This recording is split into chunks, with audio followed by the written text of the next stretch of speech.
இந்த மாதிரி great experience இல்ல சார் அதெல்லாம் அவங்க கூட ஒர்க் ஐயோ பண்ணும்போது. நிறைய இருக்கு. சிவாஜி சார் ஒரு படம் பண்ணாலே நிறைய எக்ஸ்பீரியன்ஸ் இருக்கு. டெய்லி எக்ஸ்பீரியன்ஸ் தான். பட் உங்களுடைய சாங் அது வந்து ரொம்ப ஃபேமஸ் ஆச்சு. Can we Padayappa. Just see that song? Padayappa.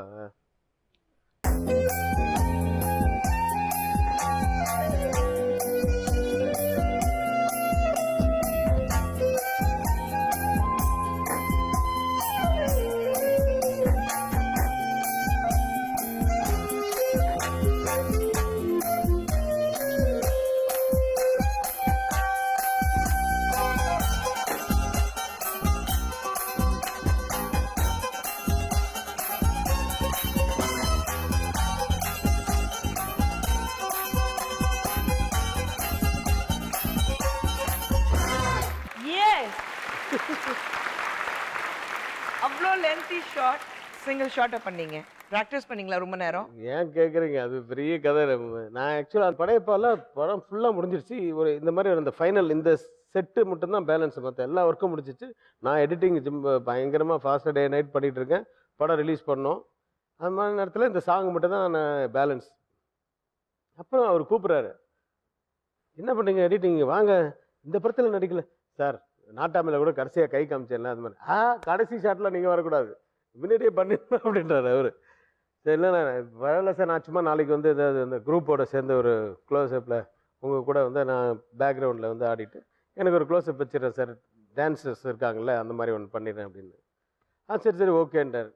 மறுநாள் காலம்பரை நான் போகிறேன். டான்ஸ் மாஸ்டர் கூப்பிட்டாரு, உங்களுக்கு வர சொல்லிட்டாரு, இது நடிக்கணும்னு சொன்னீங்களே வந்துடுங்கன்னு. போனால் எனக்கு ஷாக்கு. போனால் மேக்கப் ரூம் வர சொன்னாங்கன்னு போனால் அவர் ட்ரெஸ்ஸு மாதிரி இன்னொன்று இருக்குது. ரஜினி சார் ரூமில் எனக்கு என்ன மேக்கப், எனக்கு மேக்கப்லாம் ஒன்று வேணாம் அப்படின்றேன். ரஜினி சார் ரூமில் சார் இது உங்கள் ரூம் சார், இது உங்கள் ட்ரெஸ் சார் என்ன. அவர் ட்ரெஸ் என்ன, அவர் மாதிரியே ஒரு ட்ரெஸ் பண்ணி, இது ரஜினி சார் வேலை. அவர் பிளான் பண்ணி வச்சிட்டாரு. தருண்குமாரும் ரமேஷ் கண்ணா ரஜினி சார்லாம் சேர்ந்து என்ன பண்ணாங்க, ஒரு பிஜிஎம் ஃபுல்லாக அவர் கொடுத்துருங்க, ஒரு ஃபுல் பிஜிஎம் ஒரே சிங்கிள் ஷாட்டில் பண்ணி ஆகணும் அப்படின்ற மாதிரி அவங்க ஒரு பிளானிங். இது எனக்கு தெரியாது. ஏன்னா இது வேணான்னு சொல்லலாம் கேட்கல. அங்கே எடிட்டிங் இருக்கான்னு விடுன்னு சொல்லிட்டு இந்த ட்ரெஸ்ஸை போட்டு வாங்கன்னு சொல்லி ட்ரெஸ்ஸை போட்டு நான் ரிஹர்சல் பண்ணும்போது வேர்க்குது. அங்கே நான் ஏசி ஃப்ளோர். என்ன பண்ணேன், சரி ஓகேன்னு ஒரு ஷாட்டில் பண்ணிட்டேன்.